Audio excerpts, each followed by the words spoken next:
नमस्कार। आज की इस वीडियो में हम देखेंगे सी के फोनिक साउंड को। सी के मुख्यतः दो फोनिक साउंड होते हैं, क और स। क को हार्ड साउंड कहा जाता है और स को सॉफ्ट साउंड कहा जाता है। आपने किताबों में कई जगह ऐसे शब्दों को देखा होगा जहां पर सी का उच्चारण स से किया जाता है जैसे सिटी, और कहीं कहीं सी का उच्चारण क से किया जाता है जैसे कैट। और कुछ वर्ड्स तो हमने ऐसे भी देखा है कि जहां पर एक ही वर्ड में दो जगह सी आया है, एक जगह उसका उच्चारण सी स है और दूसरी जगह उसका उच्चारण क है, जैसे साइकिल। इसमें स्टार्टिंग के सी को स पढ़ा जा रहा है और लास्ट के सी को क पढ़ा जा रहा है। तो इसके कुछ रूल्स हैं जिसे जानना हमारे लिए और खासकर बच्चों के लिए बहुत ज़रूरी है, क्योंकि स्कूलों में अक्सर बच्चों को हार्ड साउंड ही बताया जाता है सी का, जो है क।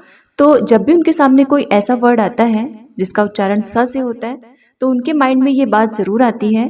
जैसे मान लीजिए सिटी ही आया तो उन्हें लगता है इसे सिटी क्यों पढ़ा जा रहा है, हमने तो सी का फोनिक साउंड क पढ़ा है, तो इसे किटी क्यों नहीं पढ़ा जा रहा है। तो आज की वीडियो में हम यही सारे कन्फ्यूज़न को दूर करेंगे। तो अब देर बिल्कुल भी नहीं करते हैं, अपने टॉपिक की तरफ हम बढ़ते हैं। तो सबसे पहले हम देखेंगे कि सी को स कब पढ़ा जाता है। अगर सी के बाद अगला अल्फ़ाबेट ई, आई या वाई, इन तीनों में से कोई भी होगा तो वहाँ पर सी को स पढ़ा जाएगा। जैसे पहले हम ई से कुछ एग्जाम्पल देख लेते हैं। सेल, सीमेंट, डांस और फेस। यहाँ पर सी के जस्ट बाद ई आया हुआ है तो यहाँ इसका उच्चारण हो गया स। अब आई से बने हुए कुछ वर्ड्स देख लेते हैं, जैसे सिटी, सर्कल, सर्कस। यहाँ पर सी के जस्ट बाद आई आया हुआ है तो यहाँ भी उसका उच्चारण स हो गया है। अब वाई से भी कुछ एग्जाम्पल देख लेते हैं। साइकिल, फैंसी और सिलेंडर। तो ये तो हो गया स का उच्चारण। सी को कहाँ पर स पढ़ें। अब हम देखते हैं कि सी को कहाँ पर क पढ़ा जाता है।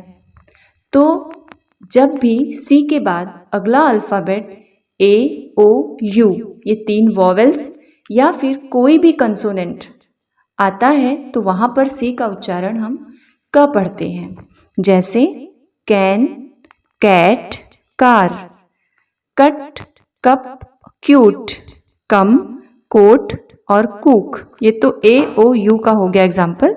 अब हम कोई भी कंसोनेंट का देख लेते हैं, जैसे क्लास, ब्लैक, क्राफ्ट और क्लाइंब।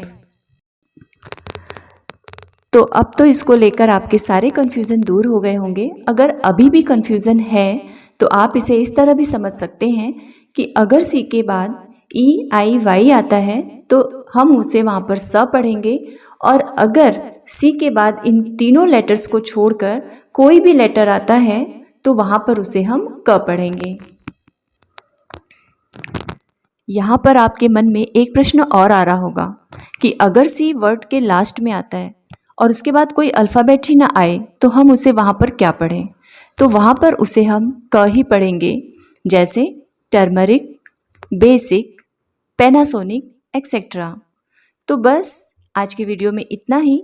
अगर इसे लेकर आपके मन में और भी कोई कन्फ्यूज़न है तो प्लीज़ मुझे कमेंट बॉक्स में ज़रूर बताइएगा, मैं उसे दूर करने की पूरी कोशिश करूँगी। तो मिलते हैं अगले वीडियो में, तब तक के लिए नमस्कार।